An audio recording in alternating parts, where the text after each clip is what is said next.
Good morning, Tehmina Khan is here in TKMaths is fun.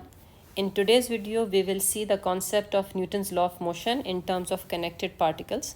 It is a part of the syllabus of A-level mathematics M1. To explain this question, to explain this concept, I have taken a question from November 21, variant 43, question 8. So, first of all, we need to know what is the requirement of the syllabus.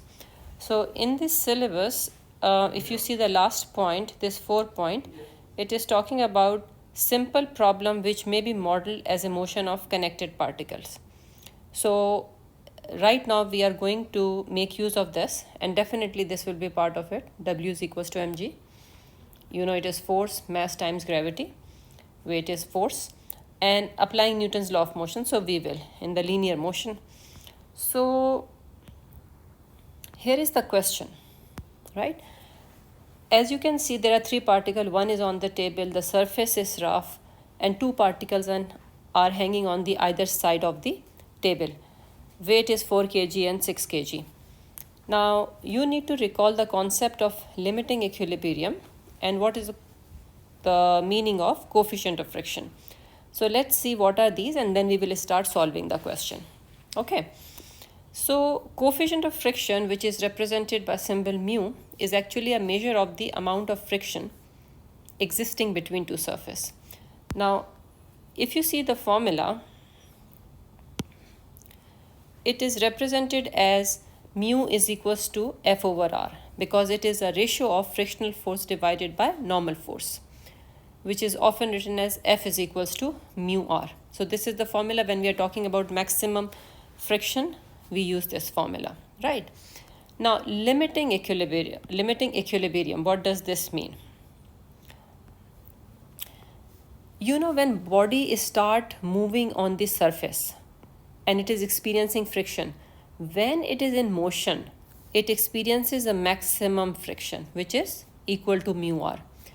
But when force is applied on the object and still it is not moving, then the value of the frictional force could be less than mu R, any value. So to explain this further, I will make another video in which I will take simple questions, right? So right now we will just make use of F is equals to mu R. So, and beside that, we need to recall the concept of SWOT equations, which are these. And these are used when we are talking about constant acceleration, right? So these formulae you will remember. I will make use of these formulae also when I will be solving this question. So let's start the question. I have drawn here all the forces which are acting when the object is in the limiting equilibrium. It means it is in equilibrium but to the last limit. After that, if you change the weight, it will start moving down. The heavier weight is on this side, 6 kg, and lighter weight is here. So when the the system is released, and if you increase this side, definitely particle will start moving down here if you increase this weight more than 6 kg. Because at 6 kg, it is at limiting equilibrium, the last stage. After that, equilibrium position will be, status will be finished. Equilibrium state. Now, first part of the question is saying, show that the coefficient of friction on the table is 0.4. So that's why we will focus on this part of the system. So if you see here, according to Newton's second law of motion, right? According to Newton's second law of motion, it will be T minus T1. Because object is about to move here, if it moves. So I have given the name T to this side of a string and T1 to this side of a string. Usually students ask why it is not the same. It's because string is not in continuity. It is connected with 5 kg. So there is a break between string, right? So that's why 2 tensions we will take separately. So it will be T minus T1 minus mu R, right? According to Newton's second law of motion, for the resultant force is equals to ma, and acceleration is 0 because it is at limiting equilibrium. So you will get T minus T1 minus mu R is equals to 0. Now what is T and T1? So now if you look at this side, right, because it is in equilibrium state, it means T is equals to 60 Newton and T1 is equals to 40 Newton, right? So these values you will plug in here. T60 minus 40 minus mu R is 50. You have seen here R is the normal reaction because of this 5 kg on the table. So it will be perpendicular to the table and equivalent to the weight, which is 50 Newton. So after substituting the values, you get mu is equals to 0.5, right? Now we will see the second part of the question. Now what happened? The 6 kg weight is replaced by 8 kg. So you can see here. Now when this will happen, what will happen? System will start moving down here. So it is saying the system is released from rest. So what will be the acceleration and tension with which it will start moving down? So now we will make use of Newton's second law of motion and we will make 3 equations. One from this side, other from this side, and last from this side. So let's see here.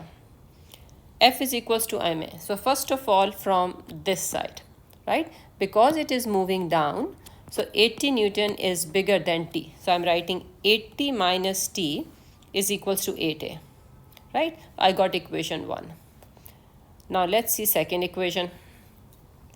If you see from here, it is T minus T1 minus mu R because it will face resistance also. So T minus T1 minus mu R equals to 5a. Again, I'm making use of the Newton's second law of motion. R is 50. So I got another equation here. For the third equation, I will make use of this side. So it will be, because this side is moving like this, so T is bigger than 40 Newton. So I will do T1 minus 40 is equals to 4a, right? Sorry, there is a mistake. I should write here T1. Okay. So T1 minus 40 is equals to 4a. So now this value of T, this value of T1. So this value of T1 I can plug in here. And then this whole value of T I can plug here. Just like simultaneous equation we solve, in any order you can solve it. So when you will plug in the values, you will get the acceleration 1.18, which is 20 upon 17. So this is the acceleration when the weight of 6 kg was replaced by 8 kg and system started moving, right? So then you can plug in this value of A here to get the value of T1 and then substitute this value of A and T1 here to get the value of T. So you got tensions value and you got acceleration value. Now this last part of the question is very interesting and it has thought-provoking ideas also. Now what is happening? Of course the system is moving down, we have seen in the earlier part.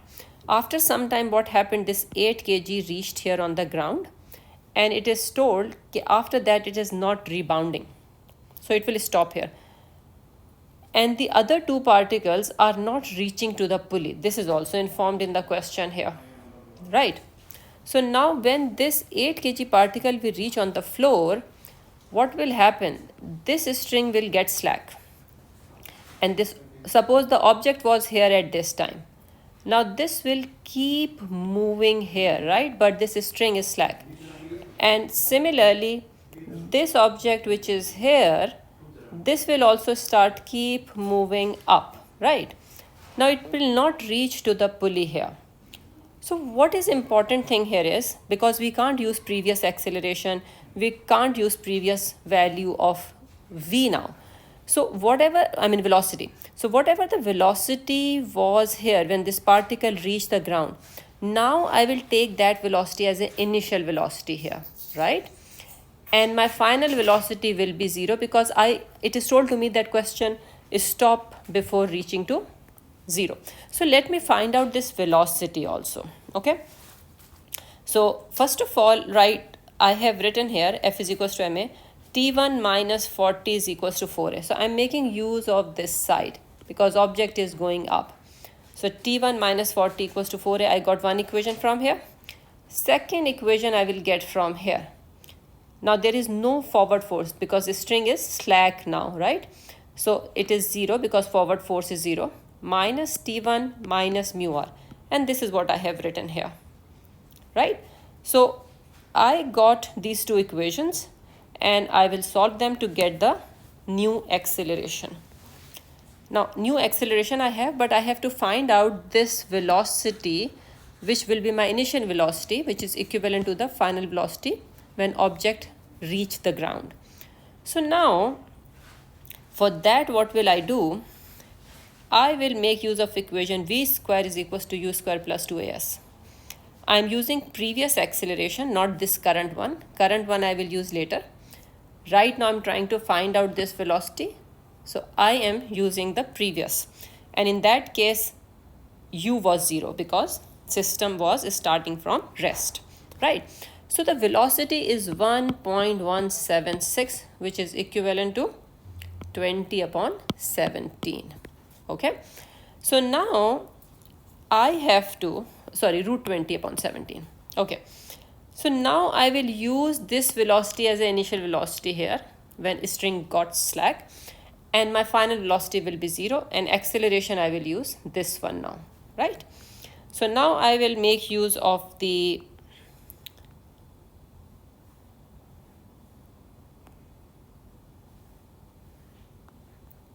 okay, so here it is, v is equals to u plus at. By the way, I have written these statements here, like here and here, just for the sake of understanding. In exam, you don't need to write them down. So I am making use of v is equals to u plus at. This is my new velocity when this string got slack, and this is my new acceleration. So I got 0.176 seconds, right? Time, because question was asking what was find out the time elapses after 8 kg particle hits the ground.